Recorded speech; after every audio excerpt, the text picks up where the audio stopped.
Friends, will you pray with me? And as you feel so comfortable, I invite you to join in the second time through. Let the words of my mouth and the meditations of our hearts be acceptable in thy sight, O God. Let the words of my mouth and the meditations of our hearts be acceptable in thy sight, O God. Amen.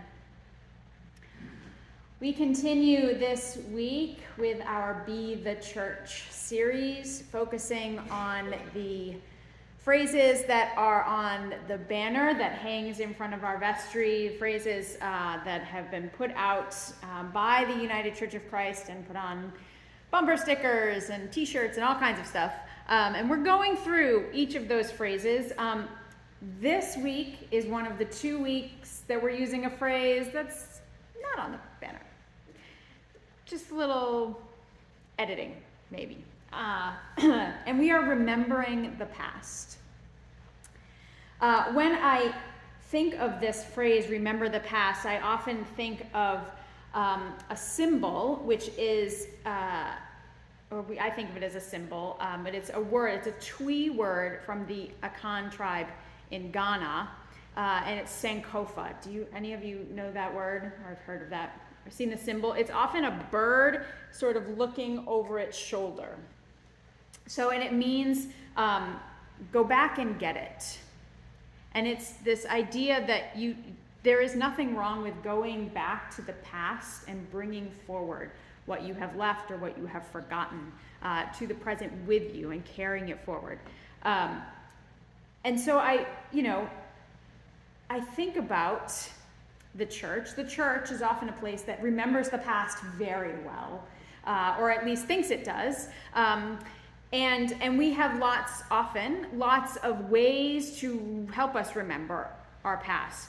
We often have little tags on things that say in memory of or in honor of. This pulpit is Reverend Graham L.N. Ward.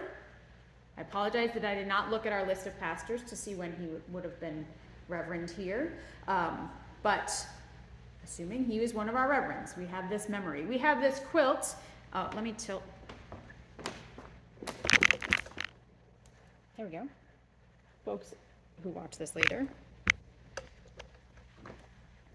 Which Amy pointed out at the beginning of our service, which was created to celebrate the congregation at that time. 2001, you said, Trisha-ish, somewhere around there. So it's 22-ish years old. I did notice so this usually hangs over upstairs in the vestry. There is one family, which is 2 parents and baby. Consider how old that baby is now. But we see there's folks that maybe some of us here recognize the names and the families and remember, some who are still present with us in this sanctuary today. There's also a remembering of things ministries that used to be for like the choir, which I'm sure many of you remember. We don't currently have a choir, but I know that is a celebrated part of this congregation. There are documents and there are photos, and I wanted to grab this.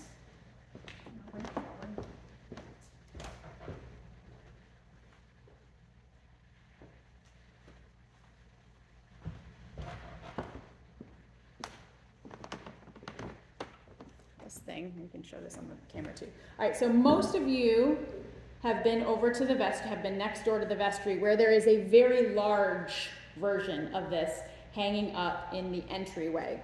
So this is the celebration of 100 years in this congregation. So this is 1888, the centennial, and it's got lovely photos of some. So we have Ernest and Constance. There are babies in those photos. And we have, and that they were born, I guess maybe they're twins. Ernest and Constance Morning. I guess that's their last name. August 28th, 1888.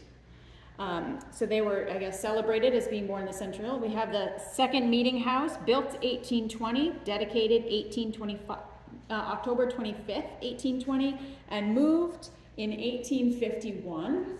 Many tell the story of the moving of this building from across the street. It was on the green. And then we have lists of names, the names of the original members, the first pastor, who was ordained Reverend Reed Page, ordained September 21st, 1791, died July 22nd, 1816, age 52. The names of the deacons who served during his pastorate. We have a list of the others. So we have the second pastor, Reverend Archibald Burgess. The third pastor, Reverend Asahel Bigelow. Apologies, Reverend Bigelow, for not pronouncing your name correctly. Fourth pastor, I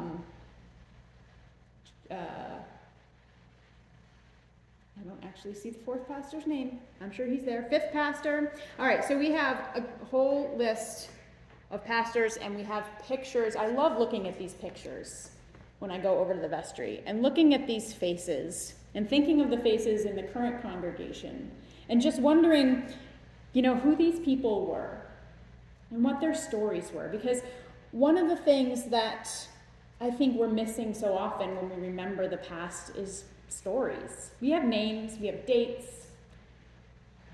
We don't have much for stories. There are still some stories from this quilt of the people who were there, but they're not on the quilt. They're in our own memories. Now, here's an interesting thing about this poster. There's a name up here, one of these original members, Samuel Tyrrell. That is Matt's, 7th great uncle. So my husband's. He did not grow up in this town. He grew up in Sunapee, New Hampshire. Somehow we have traced, we found out everything old. There is nothing new under the sun. He is a descendant of this very congregation. And I will leave this. If you haven't actually looked at that, you can either go next to the vestry after refreshment time, or we'll bring it downstairs so you can take a closer look at the names. Those stories. I think of the moving of this meeting house. I think, one of the things we tend to do when we remember the past, and I would encourage us to try as hard as we can not to do, is rather than consider history, we remember the mythology. We sort of blur the lines and the edges of the images, and we just idealize the past. And we look at these people and we're like, oh, what a congregation that must have been. What a time that must have been. How many of you think we probably lost members over moving the meeting house? Right? I'm sure this was not sure, let's gather together. Yep, I think the meeting house needs to be moved. We absolutely, no problem. No. We've all been in churches making big decisions and in meetings, and it was no different back then. There is nothing new under the sun. They were having those same kinds of conversations. I think, we look back and we go, oh, well, wasn't that, the good old days? As if they weren't people with flaws and personalities and their own stuff. And as if they didn't have things that were not so great happening in their congregations. I recently saw a little video. Now, this is for, a comedy show. So it was a little tongue-in-cheek, so bear with me. But there were a couple people doing sort of man on the street interview thing, and they were asking people, particularly people, I think, they were at an event, I think, when was America great? Right? There's this whole Make America Great Again movement. I said, so when was that? What are we talking about? Where are we going to go back to? And the first person that they showed, and again, this is, edited, for impact, but it was a woman. She said, like, I don't know, like 1918, early 1900s, and they're like, so before women could vote? And she sort of stopped for a second.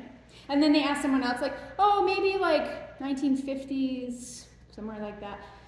So when segregation was a thing, for the women's rights movement, and they all sort of just kind of tried to backpedal a little bit. But there's a reason that we move forward. We can try to idealize any number of eras back behind us. We can look at this quilt and go, oh man, remember that time when, the pews were filled and we had a youth group and we had kids in Sunday school and we did all these things. And we didn't have a progress. We didn't have a progress pride flag. That wouldn't have even been at all considered. Right? We look at this from, the 1800s and go, oh, you remember that? Or even from when this church was founded. Oh, you remember when people were so faithful and everybody went to church like every Sunday and it was a thing. And I recently read, I think maybe it was Dave who wrote a little reflection about how, if you did not go to church every week, you were not considered a very good person in the community. I think I'd rather have a small congregation of people who want to be there for a reason than, a church full of people who feel obligated to be here because of the social status that goes along with it, or, it comes. But side note, when I mentioned this to Matt, he said, well, when I'm looking in my ancestry, I have this whole history of all these people who got in trouble with churches for not wanting to go to church. I said, I see any of you who have met him and talked to him, this is no surprise. Some genes have been passed through, I think. But we idealize it. We don't remember the actual history, and we don't remember the struggles and the missteps of our ancestors in the past. So I would encourage us that as we're remembering the past and trying to bring pieces of it forward, that we look at it really honestly. We don't say, oh, this is so wonderful, oh, our ancestors were so great. That we remember that we were part of a history of colonizers. People, a history who just took land that wasn't theirs. Who forced the same kind of structure and rules on their new communities that they had been escaping in their previous communities.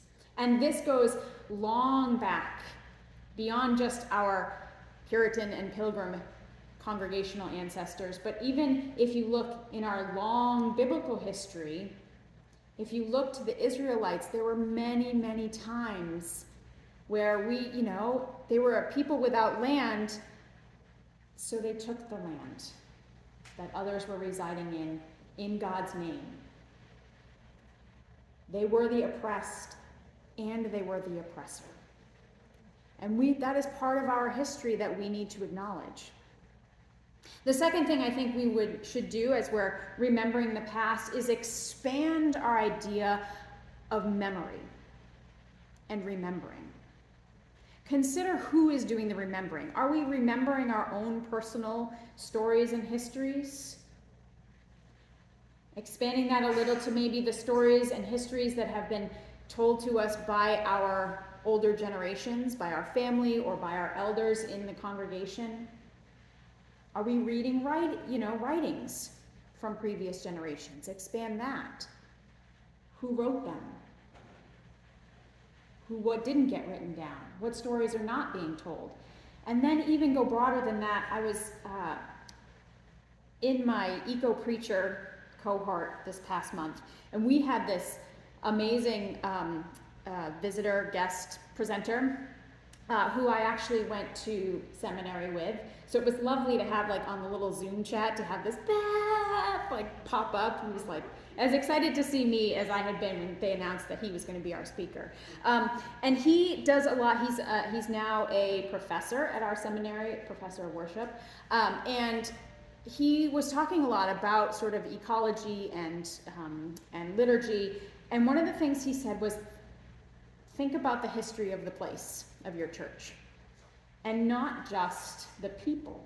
Think about the people who were there before your people, which in our case, here in Hancock, is the Abenaki and Wabanaki, the people of the dawn who were here. But who was here before there were people? What animals were here? What water? What rocks?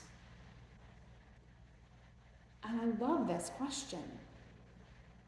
You know, we are a place who very well know that we are a place that was in the Ice Age, and there were glaciers high above where we now walk. We find evidence of them every time we try to dig in the ground. Yeah. They just keep popping up. That is remembering the past. Remember, this place used to be covered in ice, and we dropped some rocks here. But it is also, I think, a question to ask, what do the rocks remember? Do they remember being covered by ice? And it might seem a little woo to some of you, like, okay, do you really? But I wonder. Cells carry memory, right? They're finding more and more in science that very cells hold memory.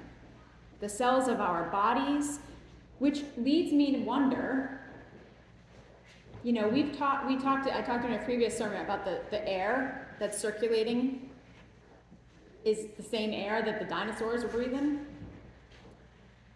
Before the dinosaurs, this is all the same air. It's just all cycling through. Do those air molecules hold memory? What about the water? Does the water remember its genesis on this planet? Does it remember before? Just expand our idea of remembering the past. Remember that we are also one little tiny bit of the past. And just expand who remembers and what that memory might be. And then finally, when we remember the past, you know, this passage from Thessalonians says, you know, remember the traditions that we have taught you. And I think, yes, absolutely. Traditions are so important, but so is letting them go sometimes. We can remember the past without trying to relive it, without clinging to it. Again, as if it is some idealized version of what we're supposed to be. This church from 1888 was not the same church, I am certain, as the church in 1788 was. And certainly was not the same church as the 1988 church. And will not be the same, God assuming we are still here in 2088. Well, we will probably not still be here. Maybe they will. Or their children, grandchildren. But this congregation will not be the same. We can have some of the same traditions and also innovate. We can celebrate who we are right now while we remember who we were.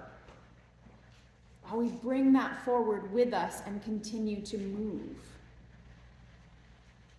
We remember the past without trying to live in it. So I encourage you this week to first jot down a story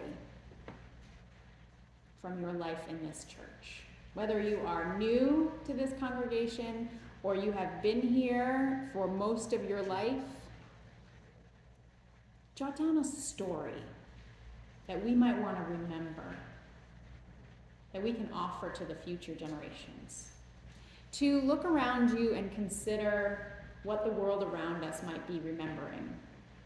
The rocks and the soil and the trees. And then also consider what traditions we love and cherish and what we might be ready to just let go, even if temporarily. We will remember the past for certain. How we remember it, that is up to us. Let us keep those memories in our minds as we move together In the future, we'll have a future sermon on embracing the future, so I won't mention that. Hold on. And we will be together remembering the ancestors that have come before us as we celebrate ourselves and consider our descendants. Amen.